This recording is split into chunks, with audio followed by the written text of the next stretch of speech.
തെളിവുകളും സാക്ഷിമൊഴികളും അനുകൂലമാണെങ്കിൽ പിന്നെ ഒന്നും പേടിക്കാനില്ല. സെൽഫോൺ ഒരു പ്രധാനപ്പെട്ട തെളിവല്ല. അതിലേക്ക് ആർക്കു വേണമെങ്കിലും വിളിക്കാം, തിരിച്ചും വിളിക്കാം. പക്ഷേ ശാരിയുടെ സാക്ഷിമൊഴി പ്രധാനമാണ്. അതിലൂടെ മാത്രമേ വെട്ടൂർ ശിവനും ഈ കൊലയും തമ്മിലുള്ള ബന്ധം വാദിഭാഗത്തിന് തെളിയിക്കാൻ പറ്റൂ. ഈ വെട്ടൂർ ശിവൻ നിരപരാധിയാണെങ്കിൽ അച്ഛനും നിരപരാധിയാണ് അല്ലേ മാഡം? അതെ. അപ്പോ എങ്ങനെയും ശാരിയുടെ മൊഴി നമുക്ക് അനുകൂലമാക്കണം. അച്ഛൻ ആ കുട്ടിയോടൊന്ന് സംസാരിച്ച.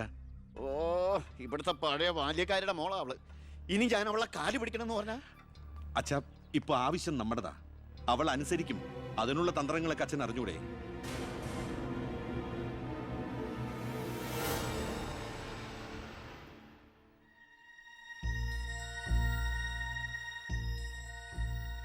കുറെ നാളായി ഞാൻ വിചാരിക്കുന്നു ഇങ്ങോട്ടൊക്കെ ഒന്ന് ഇറങ്ങണം എന്ന്. സത്യം പറഞ്ഞ സമയം കിട്ടാറില്ല. അല്ല, ഇവളെങ്ങനെ നിർത്തിയാ മതിയോ? കെട്ടിച്ചുവിടണ്ടേ? കല്യാണ ചെലവൊക്കെ ഞാൻ ഏറ്റവും പറ്റിയ പയ്യനെയും കണ്ടെത്താം. നമുക്കിത് ഗംഭീരമാക്കണം, ഒരു ഉത്സവം പോലെ. ഗോപാലപിള്ള സാറിനെ എനിക്ക് മറക്കാൻ പറ്റുമോ? എന്നെ രാഷ്ട്രീയത്തിലേക്ക് കൈപിടിച്ച് കയറ്റിയ രാഷ്ട്രീയ ഗുരുവാണ് നിന്റെ മുത്തച്ഛൻ. മരിക്കാൻ കിടക്കുമ്പോ ഞാൻ അദ്ദേഹത്തിന് കൊടുത്ത വാക്കാ, ഈ കുടുംബം അനാഥാകില്ലെന്ന്. എന്നാ ഞാൻ ഇറങ്ങട്ടെ. ഞാനെന്തോ മറന്നല്ലോ. മോളെ, പിന്നെ മോൾക്കറിയാമല്ലോ, നിരപരാധിയായ എന്നെ ഒരു കേസിൽ പെടുത്തിയ വിവരം. ആ പ്രതിക്കെതിരെയുള്ള മോളുടെ മൊഴി അതൊന്നും മാറ്റി പറയണം. ഞാൻ സത്യം പറയൂ.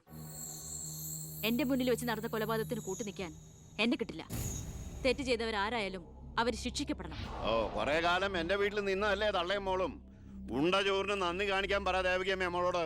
അമ്മ പറയില്ല.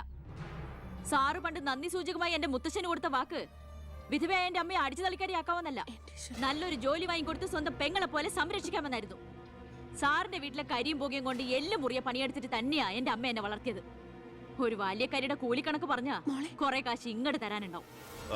ഞാഞ്ഞൂളിനും പത്തി കൊള്ളാം. നീയൊക്കെ മാനം മര്യാദയായിട്ട് ജീവിക്കുന്ന എനിക്കൊന്ന് കാണണം.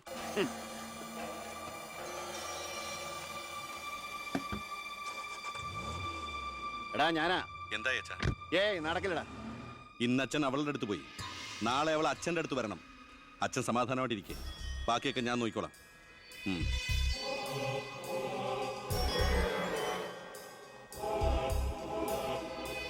ഞാനാ. പേര് ശാരിക, കോട്ടപ്പുറം സ്കൂളിലെ ടീച്ചറാ.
മാഡത്തിനടുത്ത് എപ്പോഴും ശ്രദ്ധ വേണമെന്ന് ഹോം മിനിസ്റ്ററുടെ ഓർഡർ ഉണ്ടായിരുന്നു. വരട്ടെ. പിടിച്ചു കേട്ടില്ല.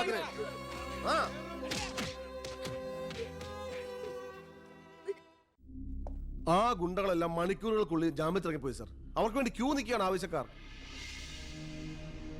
ഈ നാട്ടിലെ ഇടത്തരക്കാരും പാവങ്ങളും ഒക്കെ ഗുണ്ടകളെ കൊണ്ട് പൊറുതിമുട്ടിയിരിക്കുകയാണ് സർ. കഴിഞ്ഞ കുറേ വർഷങ്ങളായി ഇവിടെ നടന്ന 90% കൊലപാതകങ്ങൾക്കും ആത്മഹത്യകൾക്കും പിന്നിൽ ഗുണ്ടകളും അവർക്ക് പുറകിലുള്ള തൽപര കക്ഷികളുമാണെന്ന് നിസ്സംശയം പറയാം സർ. കഴിഞ്ഞ 5 വർഷത്തിനുള്ളിൽ ഇവിടെ ഉണ്ടായിട്ടുള്ള സർവ്വ ഗുണ്ടാ വിളയാട്ടങ്ങളുടെയും അക്രമങ്ങളുടെയും സത്യസന്ധമായ കേസ് ഹിസ്റ്ററി എനിക്കുടനെ വേണം, വിത്ത് ഇമ്മീഡിയറ്റ് എഫക്ട്. സാർ, ഈ ഫയലുകളൊക്കെ ഒന്ന് പഠിക്കണം. കഴിഞ്ഞ 5 വർഷത്തിനിടയ്ക്ക് കേരളത്തിലുണ്ടായിട്ടുള്ള ഞെട്ടിക്കുന്ന അക്രമങ്ങളുടെ സത്യസന്ധമായ ഡീറ്റെയിൽസ് ആണിത്. 300-ലേറെ കൊലപാതകങ്ങൾ, 2000-ലേറെ ആത്മഹത്യകൾ, 3000-ലേറെ ആത്മഹത്യാ ശ്രമങ്ങൾ, അക്രമങ്ങളിൽ അംഗമംഗം വന്നവർ 6000-ലേറെ. എന്നിട്ടോ ബന്ധപ്പെട്ട കേസുകളിൽ ശിക്ഷിക്കപ്പെട്ടത് വെറും 12 പേർ. വ്യക്തമായ തെളിവുകളോ സാക്ഷിമൊഴികളോ ഇല്ലാതെ രക്ഷപ്പെട്ടവർ 650-ലേറെ. ഇനിയും പോലീസിന് കണ്ടുപിടിക്കാൻ പറ്റാത്ത കേസുകൾ 100-ലേറെ. ഇതൊക്കെ ആ അവറാച്ചനും അതിനു മുമ്പ് പ്രതിപക്ഷവും ഭരിച്ചിരുന്നപ്പോഴാ. സാർ, മറ്റുള്ളവരുടെ മേൽ പഴിചാരി രക്ഷപ്പെടാനുള്ള തന്ത്രമല്ല ഇപ്പോൾ ഇവിടെ ആവശ്യം. ഞാനിപ്പോ എന്താ ചെയ്യണ്ടേ? ഇതൊക്കെ അന്വേഷിക്കേണ്ട ചുമതല പോലീസിനല്ലേ? സമയമുണ്ടെങ്കിൽ താൻ തന്നെ പോലീസിനെ കൊണ്ട് അന്വേഷിപ്പിക്കടോ. താങ്ക് യു സാർ, ഈ പെർമിഷൻ മാത്രം മതി. നിക്ക് ഞാനൊരു ആവേശത്തിന് പറഞ്ഞു എന്ന് വെച്ച് എന്താ തന്റെ ഉദ്ദേശം? സാർ, ഞാൻ പറഞ്ഞില്ലേ ഈ അക്രമങ്ങളുടെ എല്ലാം പിന്നിൽ ഗുണ്ടകളാണെന്ന്. അതൊക്കെ ആർക്കും അറിയാൻ പാടില്ലാത്തത്. എങ്കിൽ പിന്നെ ഈ ഗുണ്ടാവിളാട്ടം നമുക്ക് അങ്ങ് അവസാനിപ്പിച്ചൂടെ സാർ? ഈ നാട് നന്നാവണമെങ്കിൽ, ജനങ്ങൾക്ക് പേടി കൂടാതെ ജീവിക്കണമെങ്കിൽ കേരളത്തിൽ അടിയന്തരമായി ഗുണ്ട ആക്ട് നടപ്പാക്കിയേ പറ്റൂ. അതെ സാർ, നമ്മുടെ അയൽ സംസ്ഥാനത്തെ മുഖ്യമന്ത്രി ആക്ട് നടപ്പാക്കിയില്ലേ? എടോ, അവരൊരു സ്ത്രീയാ, അവർക്ക് എന്തു ആകാം. അവരെ തൊട്ടാൽ പീഡനം, സ്ത്രീ പീഡനം. എന്നെ തട്ടിയാ എന്റെ കുടുംബത്തിന് പോയി. സാർ, സാറിന് ഒരു പോറൽ പോലും സംഭവിക്കില്ല. ഇതിപ്പോ പോറലല്ലോ, ഓട്ടയല്ലേ വീഴാൻ പോണത്. ഓട്ട ഈ വെടിയുണ്ടിയും കത്തിയൊക്കെ കയറുമ്പോണ്ടാവണ ഓട്ട. സാർ, ഞാൻ പറയുന്ന താൻ എന്ത് പറഞ്ഞാലും ഞാൻ സമ്മതിക്കില്ല. ഇതൊക്കെ തനിക്ക് മുൻപരിചയം ഇല്ലാത്തോണ്ട് തോന്നുന്നു മണ്ടത്തരാ. എങ്കിൽ പിന്നെ സാർ ഒരു കാര്യം ചെയ്യും, മുൻപരിച്ചുള്ള ആരെങ്കിലും വെച്ച സാർ അങ്ങോട്ട് ഭരിച്ചോ. ഞാൻ രാജിവെക്കാൻ പോവാ. നീ എനിക്ക് ഹാർട്ട് അറ്റാക്ക് ഉണ്ടാക്കുന്ന വർത്താനം പറയരുത്. നീ രാജിവെച്ച് പോയാ എന്റെ മന്ത്രിസഭ മൂക്കൂത്തി വീഴില്ലേ? എങ്കിൽ എന്റെ വഴിക്ക് വരേണ്ടി വരും. നീ പറയണേല് കാര്യമുണ്ടെന്ന് എനിക്കറിയാം, പക്ഷെ നിനക്കൊരു കാര്യം അറിയില്ല. ഇവിടുത്തെ എല്ലാ രാഷ്ട്രീയ പാർട്ടികളുടെയും നിത്യോപയോഗ സാധനങ്ങളിൽ ഒന്നാണ് ഈ ഗുണ്ടകൾ. അതുകൊണ്ട് ഭരണകക്ഷിയും പ്രതിപക്ഷവും ഇതിന് സമ്മതിക്കില്ല. ഈ ബില്ല് നിയമസഭയിൽ പാസ്സാവൂല. അറിയാം സാർ, ആദ്യം നമുക്ക് മന്ത്രിസഭ കൂടി തീരുമാനിക്കാം. ഗവർണറെ കൊണ്ട് സ്പെഷ്യൽ ഓർഡിനൻസ് പുറപ്പെടുവിച്ച് ഈ ഗുണ്ട ആക്ട് നടപ്പിലാക്കാം. എന്നിട്ട് 6 മാസത്തിനുള്ളിൽ നമുക്ക് നിയമസഭയിൽ പാസ്സാക്കിയെടുത്താൽ മതി. ആ 6 മാസം മതി എനിക്ക് കേരളത്തിലെ സർവ്വ ഗുണ്ടായുസം തുടച്ചു നീക്കാൻ. അല്ല, ഈ താങ്ക് യു സാർ. ഗുണ്ടകളെ എനിക്ക് വേണം.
na na na na na na na na